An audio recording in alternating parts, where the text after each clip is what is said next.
So, transitioning to the only TV news we have this time is, I guess they're shooting around the idea of bringing back King of the Hill. And this basically, King of the Hill was a series that probably ended, 13 years ago? A while ago. I think, yeah. That's about 13 years ago. 2006, but I don't remember. I know it was a while ago. Yeah, basically, the story revolves around a family, the Hills, that live in Arlen, Texas, and they're very conservative, very down to earth. Yeah. Very... He's such a clean... Hank Hill, the father's such a clean-cut guy. It's almost unbelievable how clean-cut this guy is. And he's truly believes in what he says. Yeah. I think the first 2 seasons of King of the Hill was a little bit more rougher, which I kind of like that stereotype if you want to say someone that might be a hillbilly but in a bad way. But then after that, it started to become he's a nice guy kind of guy, the guy you want to hang out with. Yeah, you know, an honest guy. I mean, so honest it's ridiculous. He's so decent. Fox people were talking to Mike Judd, which is the creator, also created Beavis and Butthead. And they're like, they want to get the show back up and running, but they also didn't... He created the character of Daria. No, but he didn't do the universe. Yeah, I should say that. Yeah. Sorry, my apologies. Which is so funny that technically King of the Hill, Daria, and Beavis and Butthead are all they're connected in the they're all connected. I love the episodes when Daria would talk to Beavis and Butthead. It was so funny because she's so smart and they're so stupid. It's so funny. So. This is what they said. This is coming from an article from Entertainment Weekly. Fox CEO Dana Walden said this week they have been in preliminary conversations with King of the Hill creators Greg Daniels and Mike Judd. See, again, like I said before, you got to include the creators. You don't do something without the original creators. I hate that. But in a quote, I would like to explore that, said Walden said, we have very primary conversations given what's going on in the country. I think Daniels and Judd have a point of view on how those characters will respond. But again, it's one meeting, and we hope to revisit it. The meeting was probably 2 months ago, 2.5 months ago. They're both very busy, and it's really just first exploratory. Are you excited about this? Is there a potential in the future? And the article goes on from there. Seeing the whole political thing they just mentioned, the way the country is, and if they're going to use today's time, are they going to time skip everyone? So Bobby... Hank's son was 13 in the show. Yeah. So that'd make him 26. Yeah. Really so older. Would the show be Bobby's the father now and he has a wife and I wouldn't mind that. I wanted to actually see that. I think that would be funny. And then you have callbacks to the characters. A lot of people brought this up and I can kind of agree. I didn't like the Lucky character. Yes. He has an aunt named Luann and she kind of started dating a bunch of losers and then she ended up dating this super rednecky guy. Like we're talking... truck in the front yard up on bricks. He's that kind of redneck. I mean, if you think of like Jeff Farquhar, Larry the Cable Guy's boy, even those two are real down the stuff. I mean, his claim to fame was slipping on pee at Kmart. The Costco. And that was like his... He would say pee-pee. He would say, when he would say urine or like, no, pee-pee.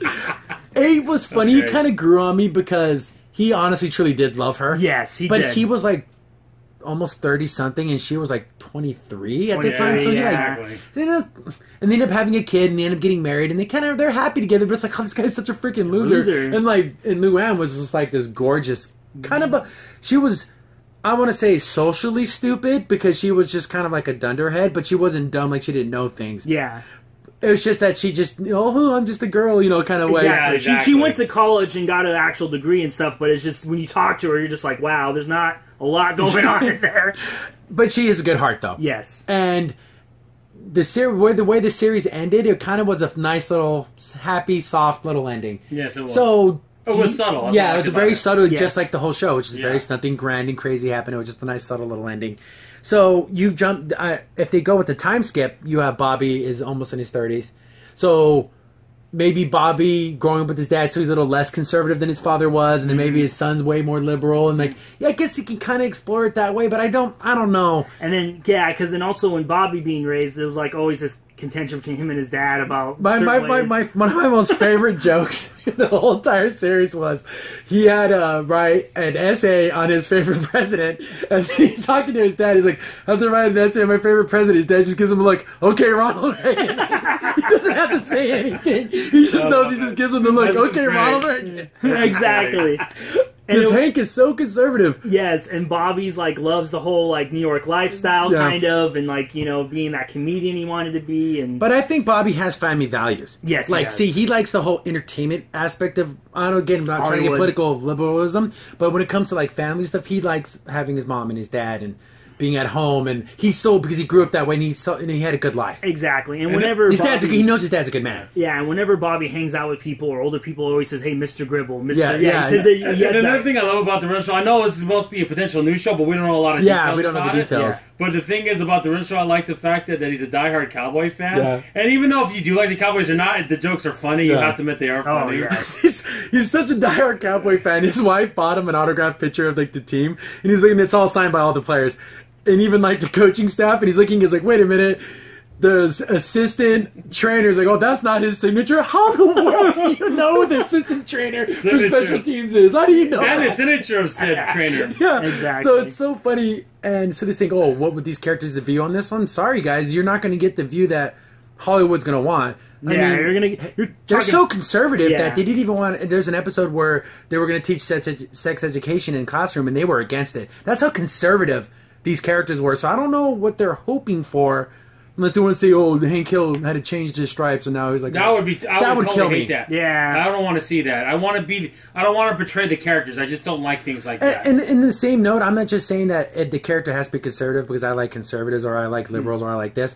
I wouldn't want Dale to all of a sudden not be that crazy nut bar that he is, and all of a sudden be like this straight-laced guy. I like the fact that he's into conspiracies and aliens, because it's true to the character. Yeah. And I mean, I wouldn't mind Boonheimer growing up a little bit and getting a wife and kids. That would be nice. It would have been nice to see him have a family because he was kind of a ladies' man. Ladies' man, that would be fun if he love him and leave him. That was So and then with their other friend Bill, like I would hate to see anyone be dead, but if Bill died in 15 years, I wouldn't be surprised. He was a very unhealthy man, and he had a lot of problems, and it was just he was a really sad character. Because his wife left him, and he was just kind of like that everyone's friend because they felt bad for him, even though they truly cared for him. He just was so pathetic in everything else in his life that they just always brought him along. And he was like, and it was so sad because early on in his life, he had a great start from his life. Like he's football player, high school, military, and then all of a sudden, just everything went downhill. Well, actually, it's kind of sad because when you look at like Bill when he was younger, like when they were first out of college, and he was friends with Hank. Hank was the one who was a little bit aloof in some ways, and Bill was the one that would always keep him straight, do the right things. Like it's sad. It's a complete difference. And so Hank has that urge to be like, I got to protect Bill because if it wasn't for him, I would not. I think he was going to get a tattoo or something. I remember the episode, and Bill's the one that said no. That guy was going to beat the crap out of him. And then Bill defended him. Yeah, so and it's sad to see the contrast now between those two. So do you have Bobby and Connie together? No. Do you just have them separated? What about Joseph? Oh, Joseph's Dale's son, yes, that's a funny conversation on itself. That whole situation, because basically Dale's wife cheated on him with this Native American guy. And so, the whole joke was that he had no idea that this wasn't his son. But then there was always these kind of things like, did he know? Like, do you explore that? Because it's 13 years later, he's like, hey, Dad, I'm not really your son, but he did raise him, so he is his father, just not his biological father. And it's so weird because his son acts a lot like Dale. Yeah. Because he's like kind of aloof and kind of like... He's still like, oh yeah, the aliens came down and swapped this and that. Like, he's still... Because he's his son's father, his father's son. Even though he's not his biological father, he is him in a lot of ways. He's weird, he's awkward. And then also, what I like too, his wife finally ends that relationship. Yeah, and just starts being with her husband again. Which is... I thought that was a cool little step. I was too. So there's a lot they can do with this. Yes. I just hope, because when the only thing that bothers me is they bring up the cultural climate. Hank Hill's not that kind of guy, but again, we're talking Hank in 13 years. So you would want to focus on Bobby. I hope they don't just don't age anyone, and all of a sudden they're just in 2017. Yeah, and Bobby's still 13. It's still 13 years old, and he's still. I don't think that'd be the right way to go. I think we've got to grow a little bit. Yeah. And also, I mean, what do you expect? They're 4 Texans. I mean, they change their, what really would 4 kind of, redneck Texans really think about the world today? Yeah, they would be very, sorry, don't say, there'll probably be guys who voted for Trump. I know that's probably going to kill a lot of people. Think about it, this very conservative people. They would not have voted for, maybe some third-party candidate or whatever, but they would not have been Democratic supporters in any way. No way. They'll probably would have voted for a third-party candidate, but not the rest of them. They would have voted as Rusty Shackelford, and it was like his fake name. It would have been like, use it for a joke, like it set it up for a joke. So again, you can tell we're fans. We know the characters and everything, and so if this ever comes to fruition, we'll definitely cover it. This is even in the story, very preliminary. They said it basically just quote first exploratory, so there's nothing even on pen and paper. No, exactly. And another point, we didn't even mention Peggy at all. Yeah, his wife. This whole thing. I wonder how she's going to be if it's 50 years. She is, but she gets caught up in things easily. So I want to see how that's going to be. Or even like I said, the political climate. What about teaching? Because she's a substitute teacher. Yeah, teaching's completely different from her time to now. So it would be interesting to see an episode just on that. Yeah, she was a realtor for a while too. Yeah, she was. It's so weird. I think maybe one season, maybe a couple seasons. Yeah. Hi guys, Crimson Sin here. You just watched a clip from our weekly podcast show. Be sure to check out the full podcast available here on this channel. Also, if you like the content and you want to see more of it, be sure to hit the like button and also go ahead and subscribe. Thanks for watching. Stay tuned for more.